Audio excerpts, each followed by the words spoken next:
Baik, bismillahirrahmanirrahim. Assalamualaikum warahmatullahi wabarakatuh. Selamat pagi teman-teman semuanya, tetap semangat. Menjelang sahur, masih panjang saya kira. Terima kasih kehadiran dari teman-teman yang juga telah menunggu, karena tentu kami harus memastikan bahwa seluruh proses yang kami lakukan sesuai dengan aturan hukum acara pidana, karena itulah yang harus kami patuhi. Sejak kemarin kami melakukan kegiatan tangkap tangan dan kemudian sudah kami umumkan pada masyarakat terkait dengan kegiatan dimaksud, yaitu dugaan penerimaan suap terkait pembangunan dan pemeliharaan jalur kereta api di lingkungan Direktorat Jenderal Perkeretaapian Kementerian Perhubungan tahun 2018-2022.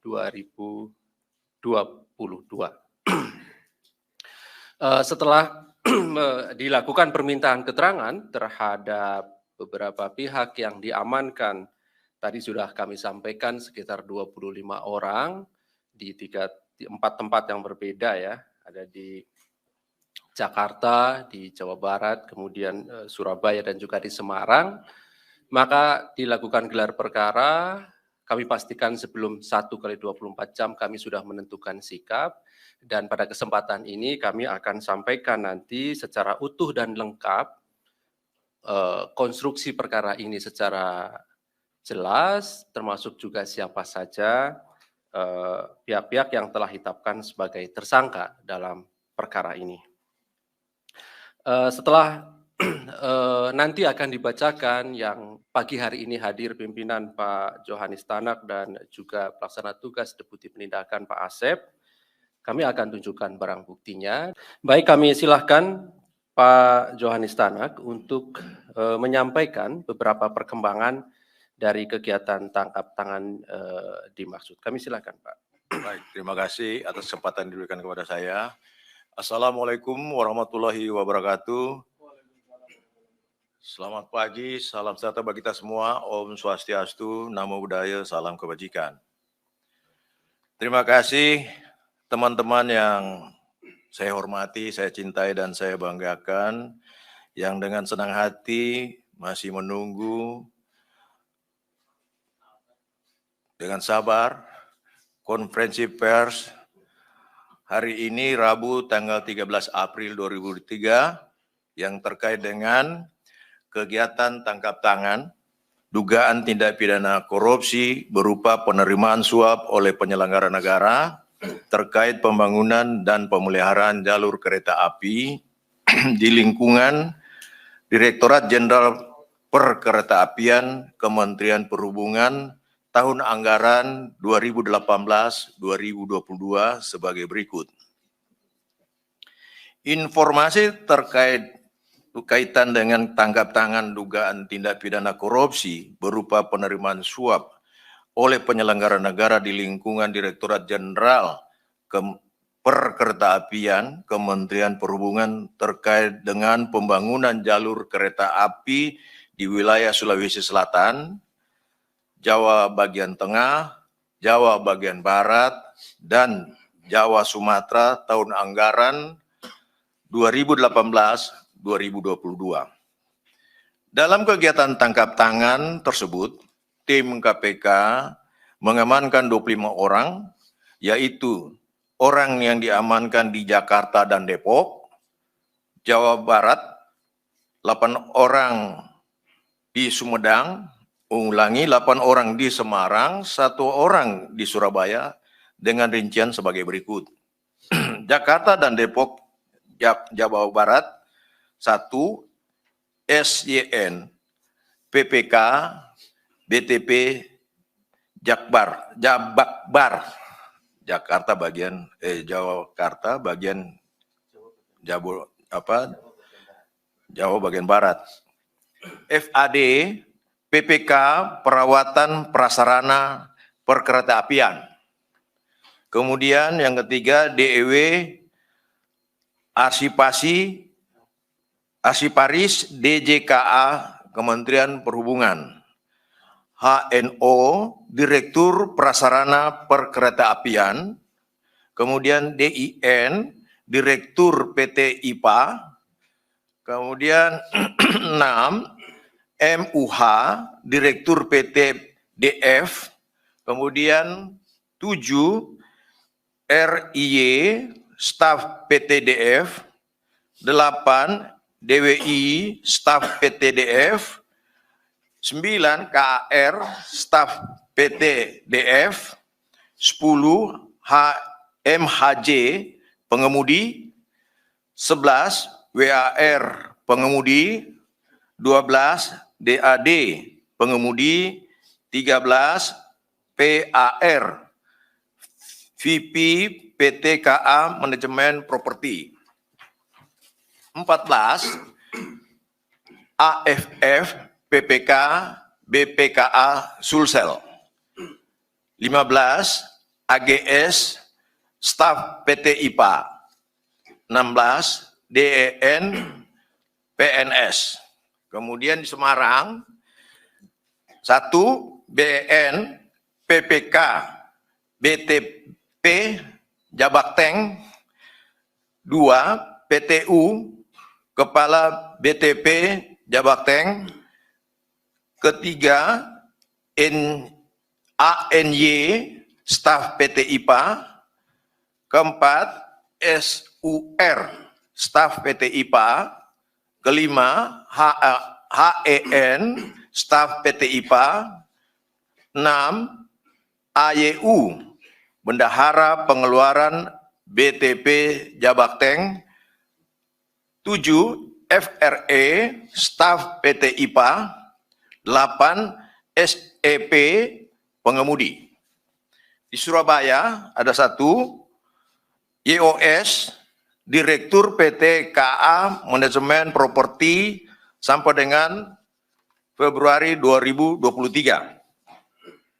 Selain itu, tim KPK juga mengamankan sejumlah barang bukti berupa uang sebesar 2,027 miliar dan US 20.000, kartu debit senilai 346 juta, serta saldo pada rekening bank senilai 150 juta, sehingga secara keseluruhan setara sekitar 2,823 miliar. Adapun kronologis penangkapan dapat kami jelaskan sebagai berikut.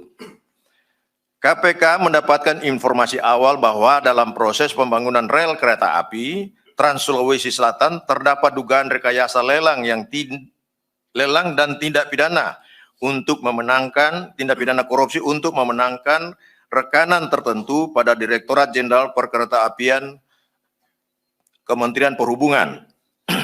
Dari hasil tindak lanjut, maka pada tanggal 10 April 2023 terdapat informasi bahwa DIN selaku Direktur PT IPA dan pemilik PT PP memerintah ANY yang merupakan staf keuangannya untuk menyiapkan uang sejumlah 350 juta tunai dan kartu debit BCA baru untuk BEN yang merupakan PPK pada BTP wilayah Jawa bagian tengah, sehingga tim kemudian memantau pergerakan para pihak di Semarang dan di Jakarta. Pada tanggal 11 April 2023, tim menemukan informasi bahwa akan terjadi pertemuan antara MUH selaku Direktur PT DF, DIN, FAD selaku PPK Kemenhub, HNO selaku Direktur Prasarana DJKA Kemenhub di kantor Kemenhub Gedung Karsa lantai 14 Jakarta. Setelah para pihak berpisah, tim memutuskan untuk mengamankan BEN, PTU selaku Kepala BTP Jabakteng, Ayu selaku Staf BTP Jabakteng, dan beberapa staf DIN di kantor PT IPA. Selanjutnya, tim KPK mengamankan DIN yang sedang berada di Mall Green serta mengamankan MUH, FAD, HNO, dan RIY di Gedung Karsa. Selain itu, tim juga mengamankan SYN di rumahnya di Depok, Jawa Barat. Selain pihak-pihak tersebut, tim KPK juga mengamankan pihak lainnya sehingga total 25 orang untuk dimintain keterangannya. Adapun konstruksi perkara diduga telah terjadi. Pertama, pelaksanaan beberapa proyek pembangunan dan pemeliharaan jalur rel kereta api oleh Direktorat Jenderal Perkeretaapian Kementerian Perhubungan pada tahun anggaran 2021 sampai dengan 2022 diantaranya. 1. Proyek pembangunan jalur kereta api Ganda Solo Balapan Kadipiro Kalioso. 2. Proyek pembangunan jalur kereta api di Makassar, Sulawesi Selatan.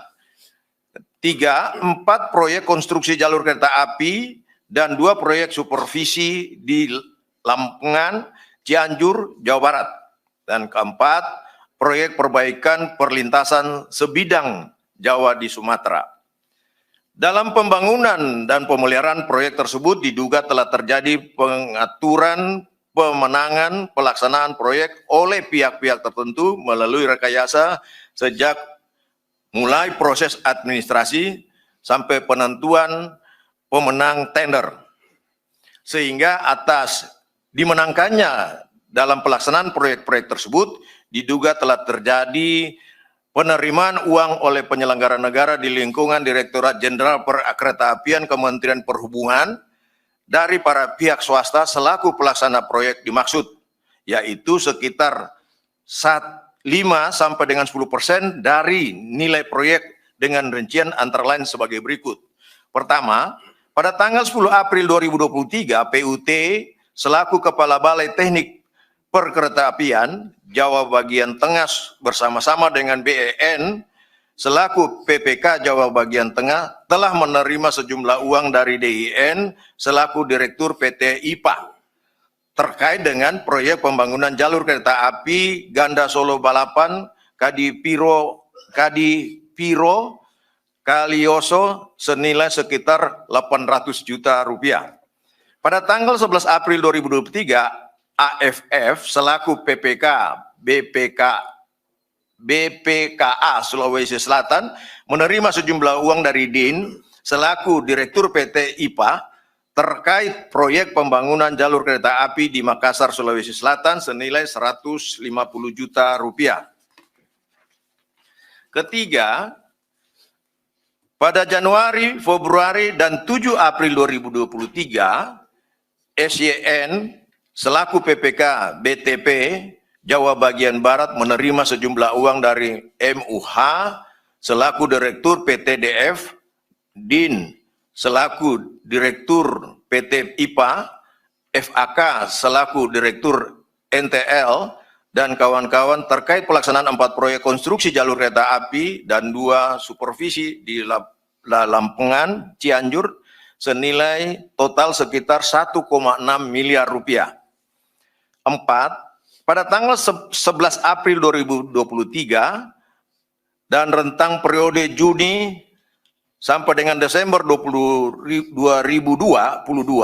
HRN selaku Direktur Prasarana DJKA Kementerian Perhubungan bersama-sama dengan FAD selaku PPK Kementerian Perhubungan menerima sejumlah uang dari YOS selaku Direktur PT Kereta Api Manajemen Properti bersama-sama dengan PAR selaku VP terkait proyek perbaikan perlintasan sebidang Jawa Sumatera senilai 1,1 miliar. Penerimaan uang dari hasil pemeriksaan diantaranya diduga untuk tunjangan hari tua atau THR. Ya. Oh, tunjangan hari raya, THR, bukan tunjangan hari tua, sorry. Sudah tanggal tua memang ini. Ini sudah karena sudah jam pagi ngantuk. Dari permintaan keterangan sejumlah terperiksa yang didukung dengan sejumlah bukti awal, penerima uang yang diduga sebagai suap oleh para pihak dalam kegiatan proyek pengadaan dan pemeliharaan jalan kereta api dimaksud sejauh ini diduga mencapai lebih dari 14,5 miliar rupiah. Dan berikutnya tentu terus KPK kembangkan dan didalami lebih lanjut pada proses penyidikan. Setelah melakukan permintaan keterangan kepada para terperiksa dan menemukan bukti permulaan yang cukup dilanjutkan dengan gelar perkara, KPK menyimpulkan adanya dugaan tindak pidana korupsi pemberian dan penerimaan hadiah atau janji terkait dengan proyek pembangunan dan pemeliharaan jalur kereta api di lingkungan Direktorat Jenderal Perkeretaapian Kementerian Perhubungan dengan menetapkan 10 orang tersangka, yaitu A. Pihak pemberi 1. DIN, Direktur PT IPA. 2. MUH, Direktur PT DF. 3. YOS, Direktur PT KA Manajemen Properti sampai dengan periode Februari 2023. 4. PAR, VP PT Kereta Api Manajemen Properti. Sedangkan pihak penerima 1. HNO, Direktur Prasarana Perkeretaapian. 2. BN, PPK, BTP, Jabakteng. 3. PTU, Kepala BPT, Jabakteng. 4. AFF, PPK, BPKA, Sulsel. FAD, PPK, Perawatan Prasarana Perkeretaapian. 6. SYN, PPK, BTP, Jabakbar. Para tersangka penerima disangkakan pasal 12 huruf A atau pasal 11 Undang-Undang Nomor 31 Tahun 1999 tentang Pemberantasan Tindak Pidana Korupsi sebagaimana telah diubah dengan Undang-Undang Nomor 20 Tahun 2001 tentang perubahan atas Undang-Undang Nomor 31 Tahun 99 tentang Pemberantasan Tindak Pidana Korupsi, Junto Pasal 55 Ayat 1 ke 1 KUHP. Para tersangka pemberi disangkakan Pasal 5 atau Pasal 13 Undang-Undang 31 Tahun 99 tentang Pemberantasan Tindak Pidana Korupsi sebagaimana telah diubah dengan Undang-Undang Nomor 20 Tahun 2001 tentang perubahan atas Undang-Undang Nomor 31 Tahun 99 tentang Pemberantasan Tindak Pidana Korupsi, Junto Pasal 55 Ayat 1 ke 1 KUHP. Tentang penahanan, setelah dilakukan pemeriksaan oleh penyidik KPK, para tersangka saat ini telah dilakukan penahanan rutan selama 20 hari pertama terhitung sejak tanggal 12 April sampai dengan 1 Mei 2023. Pertama, DIN, Direktur PT IPA di Rutan Polres Jakarta Selatan. Kedua, MUH, Direktur PT DF di Rutan Pomdam Jaya Guntur. Ketiga, YOS, Direktur PT KA Manajemen Properti sampai dengan Februari 2023 di Rutan Polres Jakarta Barat. 4. PAR, VP PT KA Manajemen Properti di Rutan Polres Jakarta Pusat. Kemudian HNO, Direktur Prasarana Perkeretaapian di Rutan KPK Kafling C1. 6. BEN, PPK BTP Jabakteng di Rutan Polres Jakarta Timur. PTU, Kepala Kepala BTP Jabakteng ditahan di Rutan Jakarta Pusat. AFF, PPK BPKA Sulsel ditahan di Rutan Polres Jakarta Timur. FAD, PPK Perawatan Prasarana Perkeretaapian di Rutan Polres Jakarta Barat. Dan 10, SYN, PPK BTP Jabakbar di Rutan KPK Gedung Merah Putih KPK. KPK tak pernah bosan terus mengingatkan kepada seluruh penyelenggara negara untuk melakukan tugas sesuai dengan aturan yang berlaku dan tidak merugikan rakyat, karena sesungguhnya penyelenggara negara digaji menggunakan uang rakyat dan sudah seharusnya bekerja untuk sebesar-besarnya kemakmuran rakyat. KPK prihatin adanya korupsi dalam proyek pembangunan jalur kereta api yang merupakan penopang moda angkutan umum. Korupsi pada sektor ini tidak hanya merugikan keuangan negara, tapi juga berpotensi mendepresiasi kualitas jalur kereta api yang akan membahayakan keselamatan masyarakat sebagai pengguna layanan. Prinsip integritas dan anti korupsi harus menjadi komitmen bersama antara penyelenggara negara dan pelaku usaha agar tidak terjadi permufakatan jahat yang melanggar ketentuan hukum melalui praktek korupsi. Demikian yang dapat kami informasikan dalam konferensi pers pada malam ini. Atas perhatian dan kerjasama teman-teman yang telah dengan sabar menunggu informasi ini, kami ucapkan terima kasih. Mungkin masih dalam penjelasan ini masih ada yang kurang, perlu dijelaskan oleh Pak Asep selaku PLT Deputi Penindakan dan Eksekusi. Kami persilakan, Pak. Silakan. Cukup, saya kembalikan kepada Pak Ali. Terima kasih, Pak. Baik, terima kasih Pak Johanis Tanak yang sudah membacakan beberapa poin perkembangan dari perkara dimaksud. Pada prinsipnya KPK mengumumkan dan menetapkan 10 orang sebagai tersangka atas dugaan pemberian dan penerimaan suap dalam proyek pemeliharaan dan pekerjaan perkeretaapian ya, yang diduga seluruhnya menerima uang kurang lebih 14,5 miliar rupiah. Dan berikutnya kami akan tunjukkan barang bukti dari kegiatan tangkap tangan sebagai bukti permulaan tentunya senilai 2,823 miliar rupiah.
Oke, baik, terima kasih. Kami silakan 3 orang penanya, silakan depan Mas Mario di belakang, kemudian samping kanan. Sebelah kiri tadi ada ya? Enggak. Oke, 3 dulu, silakan. Ya, terima kasih. Saya Mario dari Metro TV. Ya, saya ingin menanyakan tadi, ini kayaknya kan kasus mulai hidup kembali setelah penahanan dulu Dirjen Perkeretaapian Sumino Saputro terkait pengadaan hibah kereta listrik dari Jepang itu kan sempat terjadi juga. Nah, pertanyaan saya, di sini ada beberapa PPK, pejabat pembuat komitmen. Apakah KPK sudah menelisik adanya misalkan keterlibatan dari KPA, kuasa pengguna anggarannya siapa nih? Atau pengguna anggarannya? Jangan-jangan ini nyampe juga nih. Ini proyek tidak hanya berhenti pada PPK, tapi diketahui atau bahkan ada perintah dari KPA, kuasa pengguna anggaran atau bahkan pengguna anggaran, baik dirjennya atau sampai nanti atasannya siapa. Artinya bahwa kita tahu pemerintah memiliki sejumlah proyek di transportasi khususnya perkeretaapian. Tidak hanya soal bagaimana penambahan trek misalkan. Baik itu dari sebelumnya sudah direncanakan ada kereta cepat segala macam, ada pembenahan yang minim misalkan Sumatera soal pengadaan rel atau apa perawatan. Nah, kira-kira KPK sudah mencium atau bahkan mengendus terkait proyek program pemerintah yang sudah dicanangkan itu, apakah memang baru di Jawa atau di Sulsel dan Sumatera saja. Padahal kita tahu program pemerintah itu cukup banyak terkait perkeretaapian ini. Tapi saya tadi nggak mudeng tuh total nilai proyek ini berapa sih gitu loh. Ini tadi kayaknya entah disebutkan atau enggak tadi, tapi yang jelas saya ingin menanyakan berapa total nilai proyek dari perawatan dan pengadaan ini. Dan kemudian apakah KPK juga sudah mulai masuk dalam proses penelitikan pengadaan gerbong yang mungkin ya. Itu ada penambahan beberapa gerbong setahu saya di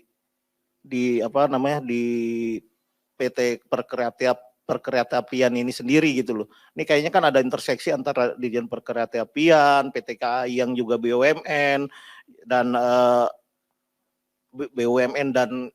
keterlibatan ke sejumlah kementerian. Nah, pertanyaan saya terakhir itu terkait soal penangkapan yang dilakukan di gedung Kemenhub. Itu apakah memang pada saat itu juga ada Dirjen Perkeretaapian untuk dikonfirmasi terkait pihak-pihak yang di belakang ini yang disertakan. Izin Mas Ali untuk persoalan lain satu, boleh?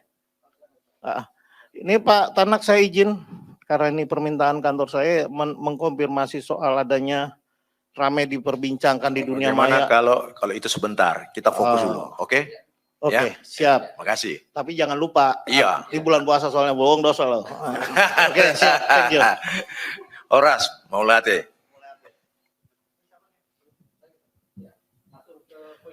Ya, saya Dani dari Bisnis Indonesia. Saya cuma punya satu pertanyaan aja, ingin konfirmasi.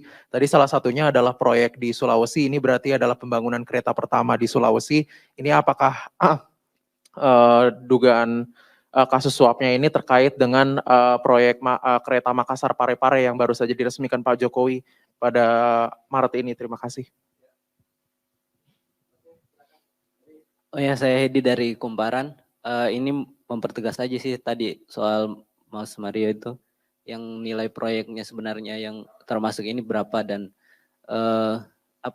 ini kan nggak hanya di Sulawesi kan, ada di Jawa juga, dan ini lingkupnya cukup luas. Dan tadi yang jadi tersangkanya itu salah satunya Direktur Prasarana Perkeretaapian di Direktorat Perkeretaapian. Kalau dipikir-pikir begitu, apakah memang hanya yang bersangkutan menikmati suap itu, apa ada di atasnya juga, karena bisa jadi mungkin yang di atasnya juga mengetahui tentang itu apa tidak. Ini mempertegas aja tadi Mas Mario ini, karena permintaan kantor juga yang soal Bapak Tanak itu boleh dikonfirmasi lah. Ya. Siap Pak. Siap Pak Tanak. Siapa lagi nih?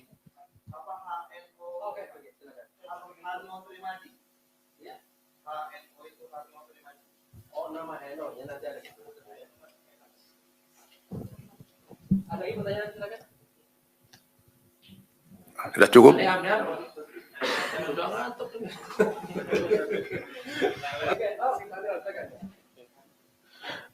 Mau nanyain aja, ini kan tadi nerima suapnya untuk THR ya, penerimaan janji ini untuk THR. Nah kemarin kan KPK baru menerbitkan SE, surat edaran, untuk para penyelenggara ini menolak THR dengan tegas. Nah apakah para tersangka ini emang kagak baca surat edaran itu, atau emang kurang efektif gitu surat edaran itu?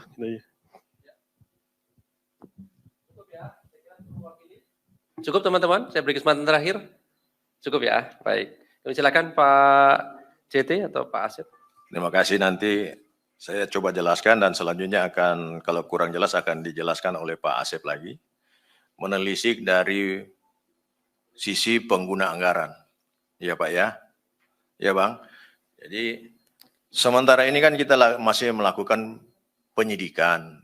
Dalam proses penyidikan ini tentunya akan dikembangkan lagi dari pemeriksaan-pemeriksaan baik terhadap tersangka maupun saksi-saksi. Nah, dari tersangka maupun saksi-saksi ini yang kemudian kita akan mencermati apakah ada keterlibatan pihak-pihak lain seperti yang dimaksudkan Bang Mario tentang pengguna anggaran atau PA. Ini tentunya akan dikembangkan nanti, dilihat dalam proses pemeriksaan penyidikan ini, yang sementara kita temukan dalam tangkap tangan baru ini. Nanti dikembangkan lagi. Kemudian menelisik penambahan gerbong. Kita belum sampai juga pada tahapan itu, nanti kita dalam proses pemeriksaan penyidikan ini, manakala ada ditemukan keterangan saksi maupun keterangan tersangka tentang hal itu, tentunya juga akan dikembangkan. Demikian juga penangkapan yang dilakukan Kemenhub sementara baru sampai sejauh itu, yang berdasarkan keterangan atau informasi yang ditemukan, baru itu nanti kemudian hasil penyidikan lebih lanjut akan dilihat bagaimana perkembangannya. Kalau sekiranya memang ada pimpinan-pimpinan dari para tersangka ini memang ada alat bukti yang cukup kuat, adanya keterlibatan mereka, maka tentunya akan ditindaklanjuti untuk proses selanjutnya di tahap penyidikan dan tentunya akan ditetapkan sebagai tersangka manakala ada bukti yang cukup. Untuk selanjutnya mungkin bisa dijelaskan lagi sama Pak Asep. Kemudian sebelumnya itu proyek di Sulawesi, apakah hal ini terkait dengan rel kereta api Makassar Parepare? Sudah seperti yang saya bacakan tadi, saya jelaskan bahwa itu ada keterkaitan yang kemudian dikembangkan sampai di Jawa, Jakarta, Depok, dan seterusnya. Sedangkan dari Kumparan, apakah juga ada? Nah, apakah juga ada yang seperti di atas? Saya pikir itu juga sama pertanyaannya. Kemudian masalah THR, menerbitkan SE untuk tidak menerima, nah itu memang sulit juga karena kita juga nggak pantau ya. Kita punya maksud, ya punya niat yang baik supaya tidak ada yang menerima THR selain yang resmi tentunya dari pemerintah. Tapi kalau sekiranya ada yang mendapatkan informasi tentang hal itu, ada THR yang bertentangan dengan peraturan, ya itu disampaikan saja, nanti akan dipelajari dan ditindaklanjuti.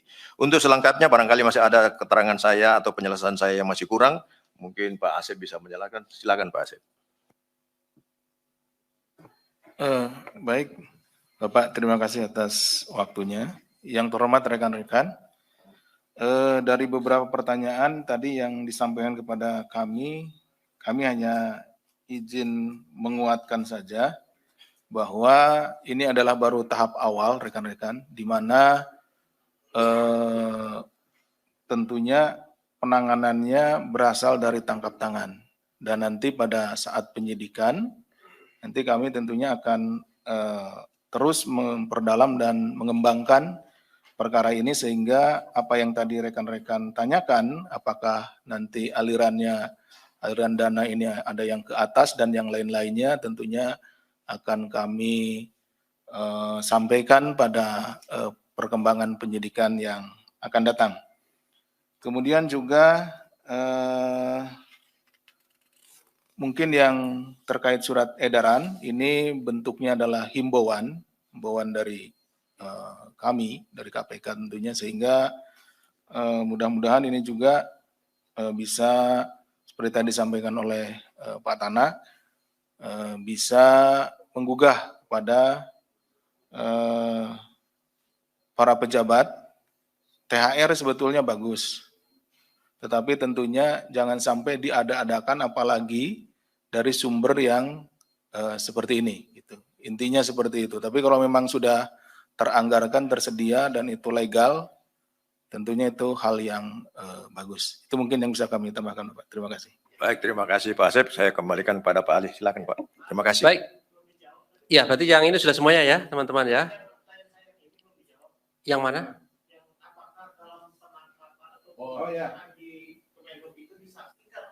Oh, yang lain. Saya Pak. Iya, Mas Mario, mohon maaf karena sudah sudah dekat-dekat ke sahur ini, jadi agak ini terlewat. Semua yang ada di tempat pada saat penangkapan tadi disampaikan bahwa ada sekitar 28 orang ya yang dibawa. Ya 25. Nah, jadi yang ada dalam penangkapan itu 25, itu semuanya dibawa ke sini. Nah, sedangkan yang kemudian dijadikan tersangka ada 10, artinya yang ada di tempat itu ya ada 15 yang lainnya gitu. Dan nanti rekan-rekan bisa melihatnya di pointers yang kita miliki. Itu Mas Mario, terima kasih. Oke. Oke, cukup ya Mas Mario ya. Cukup ya teman-teman ya.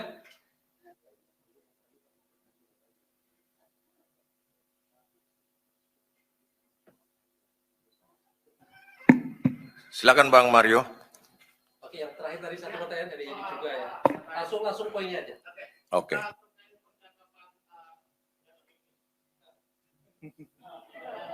Dengaran, Pak.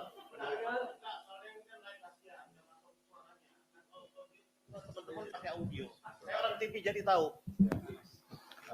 Terima kasih. Saya mau nanyakan soal terkait percakapan atau transkrip yang beredar di dunia maya, bahwa ada percakapan Anda dengan Idris Hite. Ya, kebetulan Anda berdua kan sama-sama berasal dari kejaksaan, dan dalam komunikasi itu ada kesan keluh kesah tidak diperhatikan oleh pihak Jaksa Agung dan lain. Kira-kira bisa disampaikan ini kan untuk menjawab, mengklarifikasi semua yang beredar kepada masyarakat. Itu aja intinya Pak Tanak. Makasih. Terima kasih Bang atas pertanyaan saya. Terima kasih ada pertanyaan supaya saya bisa mengklarifikasi yang sesungguhnya bagaimana. Nah, tanpa klarifikasi juga tentunya tidak baik. Nanti juga menjelekkan nama baik. Nah, seperti yang Bang Mario sampaikan bahwa saya adalah sahabat dan memang saya bersahabat dengan beliau. Saya satu kantor dengan beliau dulu, sehingga persahabatan memang itu berjalan sebagaimana mestinya. Kemudian chatting yang saya dengan beliau itu terjadi pada Oktober 2022 sebelum saya bertugas sini. Nah, itu sebelum saya bertugas sini dan kemudian menjelang saya memasuki usia pensiun. Tentunya kalau orang usia pensiun ini kan dalam kondisi yang sibuk kemudian tiba-tiba harus berhenti, tentunya kita harus mempersiapkan juga. Sama dengan seorang yang menikah, ketika akan menikah tentunya mempersiapkan juga hal-hal apa yang dia perlukan. Nah, jangan sampai nanti ketika pensiun baru kebingungan. Nah, dia sebagai sahabat saya ajak berdiskusi dengan chatting itu, tapi tidak ada hal-hal yang negatif. Karena saya memang sejak S2, S3 itu mendalami masalah hukum bisnis, sehingga saya lebih tertarik untuk kemudian bergerak dalam bidang hukum bisnis. Dan saya berdiskusi dengan beliau, chatting dengan beliau bahwa saya akan melakukan pekerjaan-pekerjaan yang berkaitan dengan tentunya memberikan pendapat hukum atau legal opinion, kemudian mungkin saja memberikan hal-hal yang pengetahuan yang bersifat keperdataan kepada beliau, karena beliau itu saya senang berdiskusi dengan beliau karena beliau juga seorang yang saya anggap orang yang mempunyai kemampuan intelektual yang baik, karena beliau juga seingat saya alumni dari UI, S1, S2, dan S3. Dan saya senang untuk berdiskusi dengan dia, mana tahu ketika saya pensiun nanti tinggal beberapa bulan itu, saya ada bisa melakukan kegiatan. Tetapi ketika saya akan melakukan kegiatan tersebut, tentunya saya tidak bisa formal karena saya masih aktif, memang tinggal beberapa bulan pensiun, saya masih aktif, tentunya saya tidak mungkin secara aktif melakukan, ini yang saya maksud saya itu, saya bekerja di belakang layar, karena saya itu pekerjaan yang bukan pekerjaan yang seharusnya saya kerjakan, pekerjaan kantor. Ini pekerjaan-pekerjaan di luar kantor yang bisa saya kerjakan, mana tahu ada yang minta pendapat hukum atau legal opinion, atau mungkin ada permintaan untuk koreksi suatu perikatan atau perjanjian tentang dari perusahaan swasta gitu. Nah, itulah yang kemudian saya nggak tahu-taunya ada di Twitter katanya. Saya sendiri bukan pengguna Twitter. Saya kira itu Bang Mario yang bisa saya sampaikan. Satu lagi, ya silakan. Iya, silakan deh. Ini kan kebetulan yang di chat itu salah satunya yang saat ini instansinya atau apa istilahnya? Pokoknya dia yang berperkara di KPK gitu. Nah ini jadi pertanyaan orang, apakah kemudian itu ada hubungannya dengan perkara yang bersangkutan di KPK? Saya paham. Itu tadi kan saya sudah bilang Mas, saya sudah bilang tadi sebelum saya tugas di sini. Dan itu kan chattingnya kan pada tahun lalu, tahun 2022 sebelum saya tugas di sini. Nah, sebelum saya tugas di sini itu chatting ada. Saya pun tahu dia ini ditempatkan di sana sebagai kepala biro hukum. Makanya di chatting itu kan saya bilang, selamat malam Pak Kepala Biro Hukum. Terus terang saya berani bersumpah, ya, bahwasanya saya baru tahu ketika di sini ada seperti yang Anda sampaikan begitu, bahwa ada loh ini orang ternyata PLH Dirjen Minerba. Saya baru tahu, terus terang saya baru tahu saat itu, yang saya tahu itu beliau Kepala Biro Hukum. Nah, terus terang saya nggak ngerti kalau kemudian ternyata dia itu sudah jadi PLH di Direktorat Jenderal Minerba. Ya, bisa dilihat saja chatting itu kan. Saya belum di sini memang. Memang itu saya tinggal berapa bulan itu sudah mau pensiun saya. Dan sekarang sudah pensiun. Begitu Mas. Terima kasih. Terima kasih teman-teman semua telah mengklarifikasi. Semoga ini dapat bermanfaat bagi saya juga. Terima kasih. Baik teman-teman semuanya, saya kira cukup. Ya.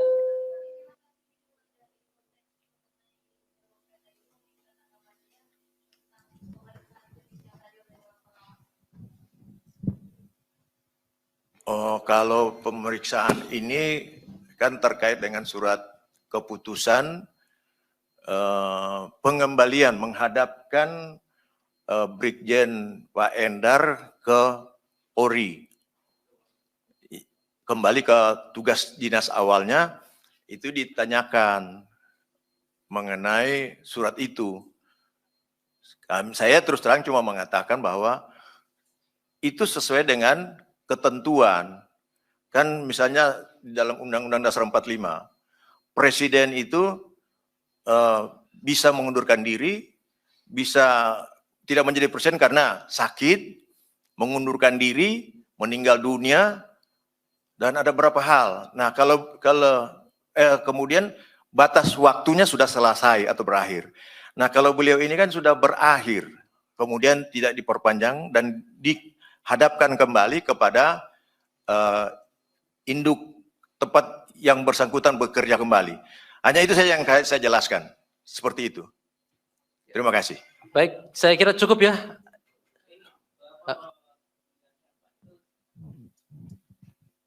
Biar terang sekalian Pak, mumpung ada Pak Tanak. Itu kan chat itu terjadi pas Bapak sudah terpilih di DPR begitu Pak? Saya belum terpilih, belum tentu saya kemudian pasti dilantik. Iya tahu Mas. Sama saya pernah mengalami begini Mas. Saya pernah keluar dapat SK dari Jaksa Agung untuk menjadi Kepala Kejaksaan Tinggi Sulawesi Utara. Dalam rentang waktu sampai pelantikan ternyata tidak ada dan dibatalkan. Iya kan, belum ada satu kepastian hukum kan di situ, Bang. Nah, kalau kecuali saya sudah dilantik dan melaksanakan tugas itu tidak benar. Demi Tuhan saya belum melaksanakan itu. Terima kasih, Bang. Siap, Oke, terima kasih. cukup ya teman-teman. waktu dan saya kira teman-teman kan juga harus mempersiapkan sahur dan kegiatan lainnya. Kami akhiri. Assalamualaikum warahmatullahi wabarakatuh.